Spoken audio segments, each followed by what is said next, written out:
with Team Sara and Shamir. That's not your team name. SNS Sex Press. Where does that come from? A horrible hashtag.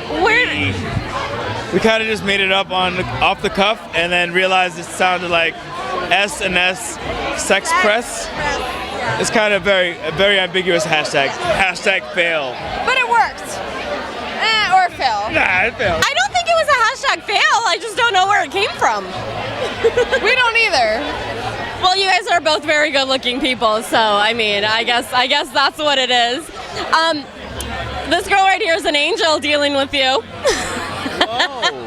I feel like you're a little biased. What does that mean? Like, that I'm the devil? No. I thought you guys made a great team, but I think a lot of viewers saw you as a little difficult. How do you react to that?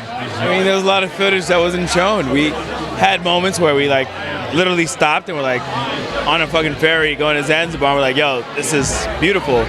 And during that same race, and they don't show it. So there's a lot of things that which, of course, they edited to say, hey, Shamir's an asshole, but I think we took it in and we're still friends, so I think that speaks volumes. I think that's so special that all of you guys are such great friends now.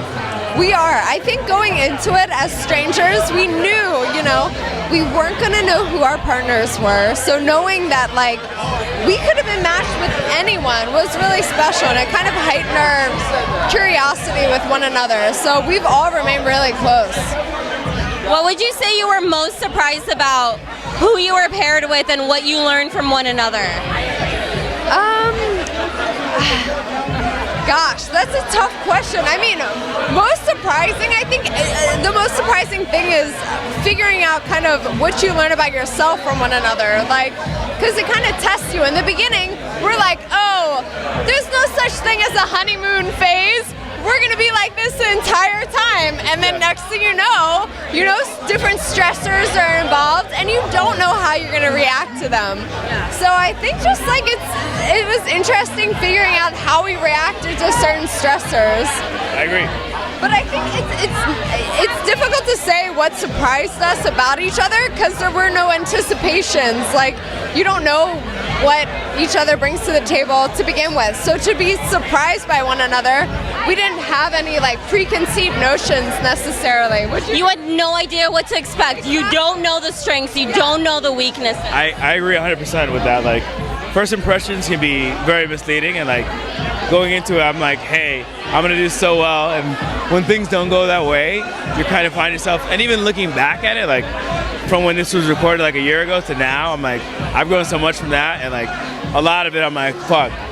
I give her props for dealing with me through that shit. It's well, thank you. just looking at it, it's props hard. to you, girl. Yeah.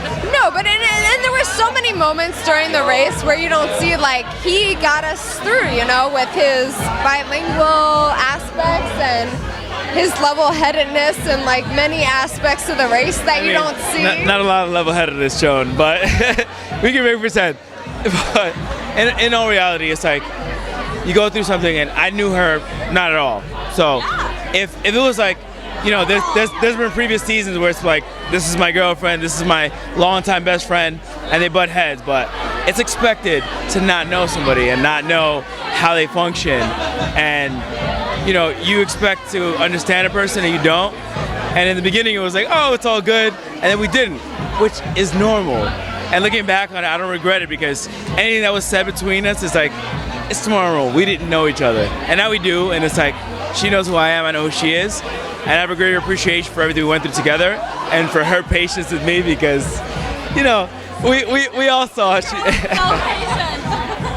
she was, and even from then to now, it's I'm not that same person. No, it's completely fine. I feel I'm not that same person anymore, but even then, still things were a little bit augmented and made to seem how they were, but I give her props nonetheless. You said you're not that same person anymore. I just met you. You're so cool and calm and collected and not the person freaking out on the show. So the aspects of it where I was freaking out, maybe in certain situations, certain scenarios, you're under pressure, thinking I want to win, you're competitive, but in my day-to-day, that's not who I am, and it's been so many people that have come up to me hey, you're not this way. I'm like, I'm not, but like, given the situation and you're with someone you don't know and you're trying to win, that adrenaline hits and you kind of don't even think like how things are going to be perceived. And whatever, I don't regret it at all. You know, I've grown to love the entire crew and like have friends now that I can say I would come visit her here in LA. I'd fucking come visit friends all over and like all these people. So I'm just happy to have gone through it and very grateful. Sara, you talked a lot about being present, enjoying the moments, enjoying being able to travel. Shamir, what did you take from this experience? Are you kidding? Like, all those things she was saying, I think kind of got edited in a certain way because we spoke about it together. We're like, you know, taking in that moment, traveling, all these things. And like, during the Brazil episode, that's like all they focused on, that one line that she said. And I know the context of the conversation, like, that wasn't all that we spoke about. We spoke about like where we wanted to see it. We spoke about Africa. We said all these things. And that's all they focused on. But I had never gone anywhere. I had barely got out of the US, gone to the Dominican Republic. And this year I've gone, you know, traveling places and like, I want to keep doing that. I think traveling is the best form of living. And like, you can read things in a book, you can go to a class, you can fucking say, oh, my friend went here.